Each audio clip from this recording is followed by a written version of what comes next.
ada tulis dalam buku log. Buku log ini bukan main-main cakap buku log.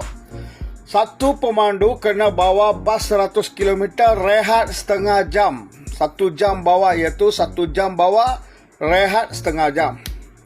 Okey, syarikat saya cakap pasal syarikat, jangan baik sangat.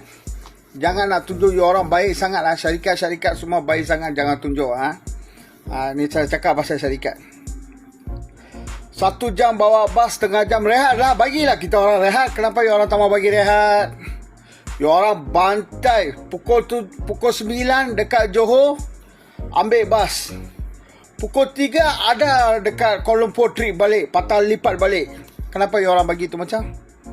Kenapa you orang bagi itu macam? Sebab you orang bagi macam itulah driver susah. Gaji RM50 cukup ke untuk driver? Satu driver you orang bagi gaji